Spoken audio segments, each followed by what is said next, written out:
What if I told you that the very moment he walked away was actually the moment your power began? Because chasing him won't bring him back. It only pushes him further away.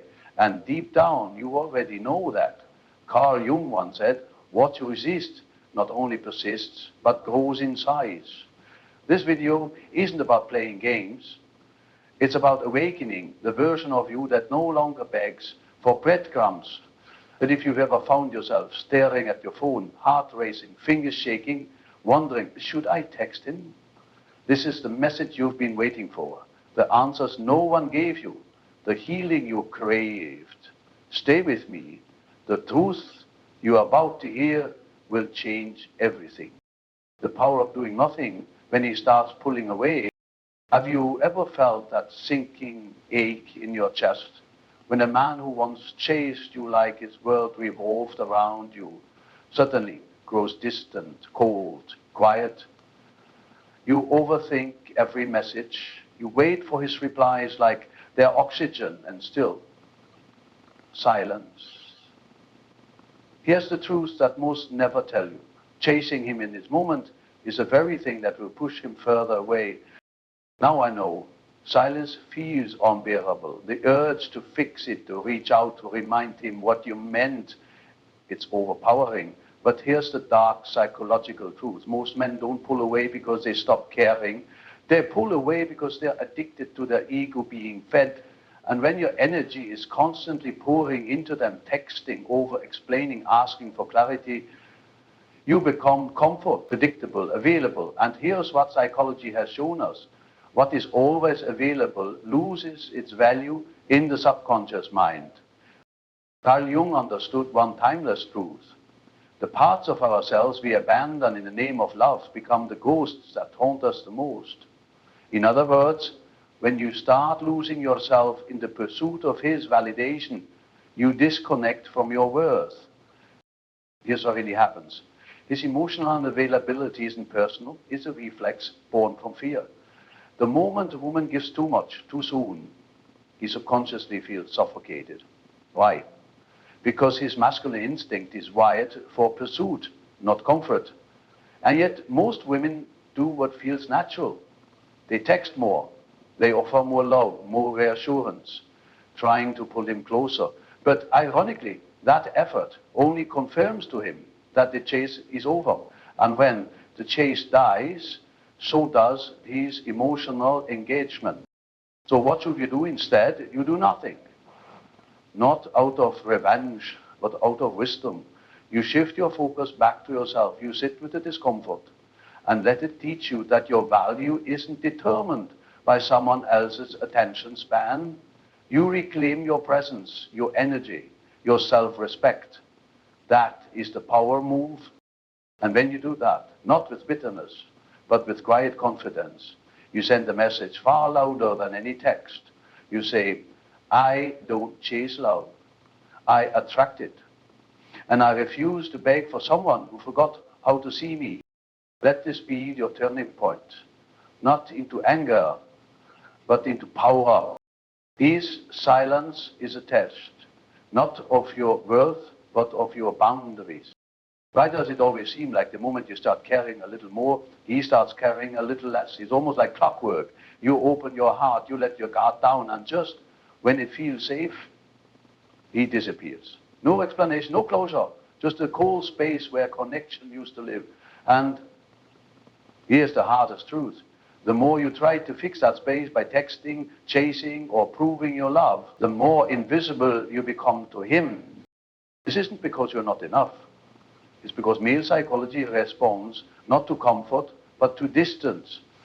When a man senses he has you completely, unquestionably, his ego is satisfied, but his desire begins to starve.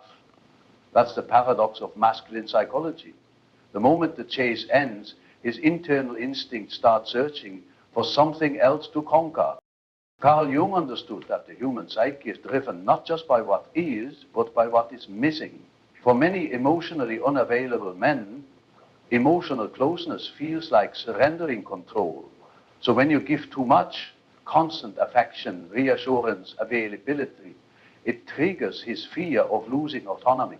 He doesn't consciously think she's too available, but emotionally he starts to retreat, craving the emotional distance that makes him feel powerful again. This is where so many women fall into the trap. They text more, they overgive, they ask if everything's okay, they try to recreate the connection by doing more, but all of that effort, though loving in intention, suffocates his primal need for pursuit.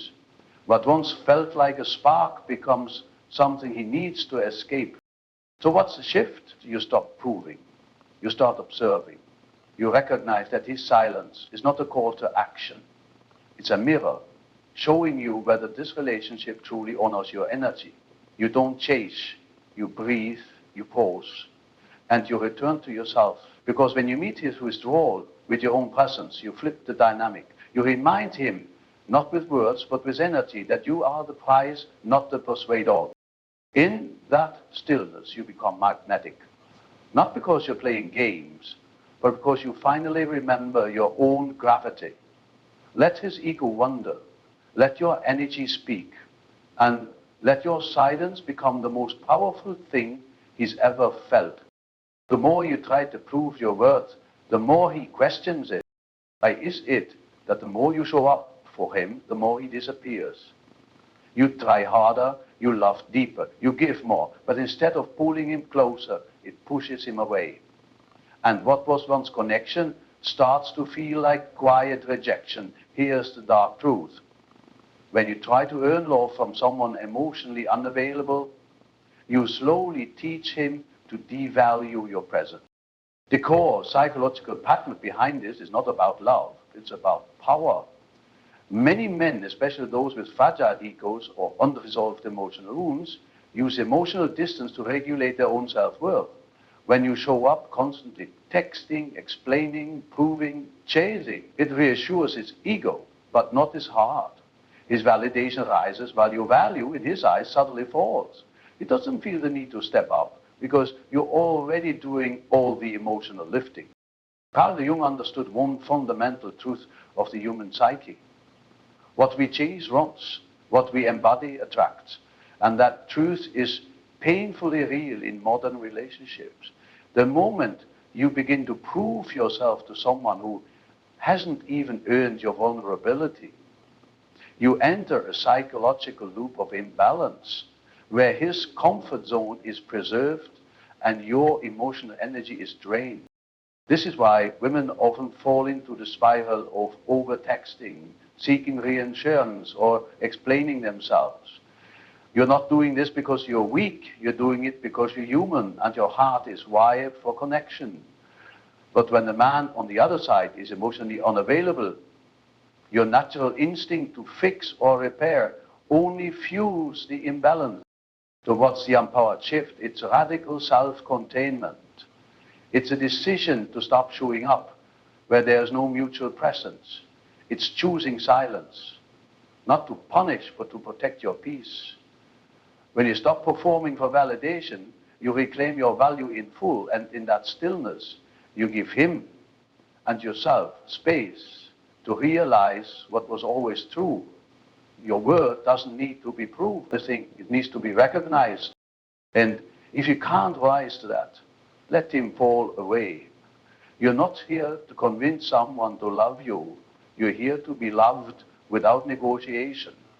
Let that be your new standard. Calm, clear, unshakable. Not because you're playing hard to get, but because you finally know real love never has to be chased. If he feels you'll always be there, he stops feeding the urgency to show up. Have you ever stayed up late, holding your phone, hoping this time he'll call, text, say something that makes you feel like you still matter? And somehow the silence speaks louder than words. You've given him reassurance, patience, love, all of you. But the more available you become, the more he drifts. Why? Here's the hard truth. When a man feels you're always emotionally available, no matter what he does or doesn't do, His sense of urgency disappears. You become his emotional safety net, not his priority. This isn't about games, it's about psychology. Carl Jung understood that the human psyche responds to contrast.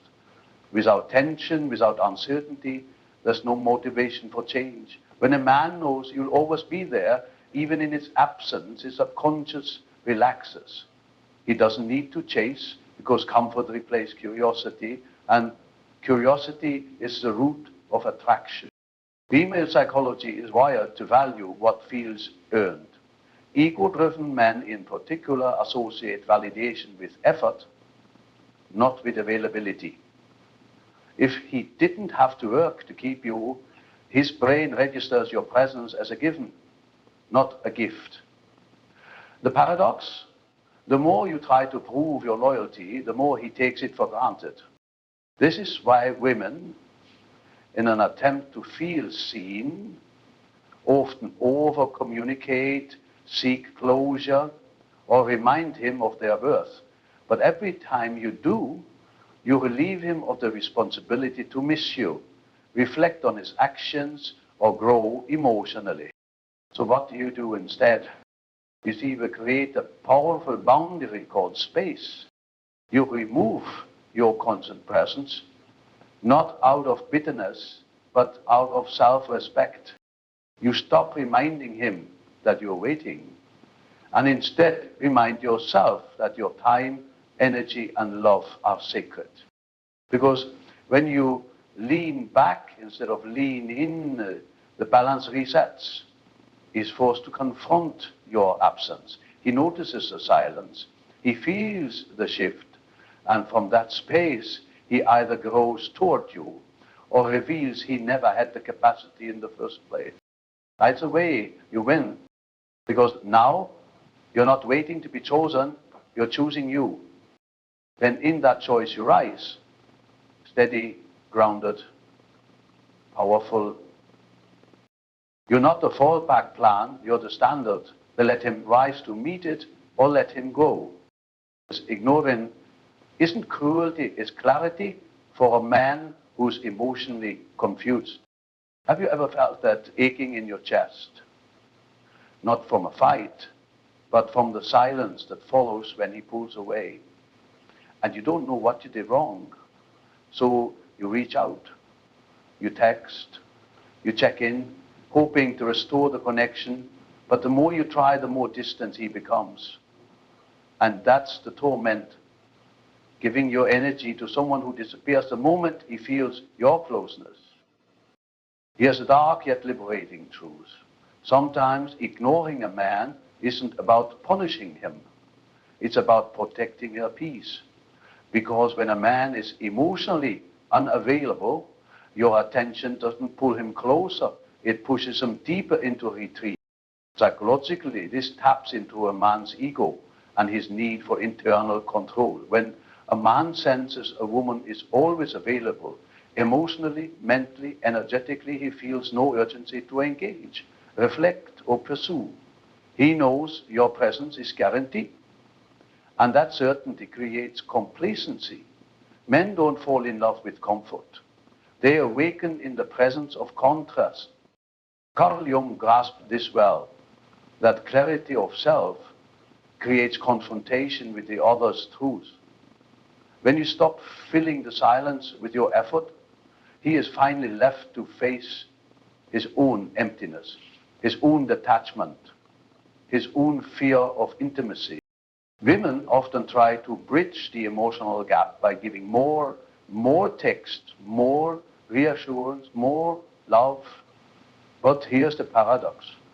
Overgiving when a man withdraws doesn't create connection. It confirms his emotional power. It validates his distance. It rewards his confusion. So instead of chasing, try this. Withdraw with grace. Let the silence speak what words can. Let your absence become the mirror he has to finally look into. Not as a punishment, but as a pause, a reset, a quiet reminder that you are not here to beg, to perform, or to rescue a man from his own emotional void. You're here to be met fully, not half-made.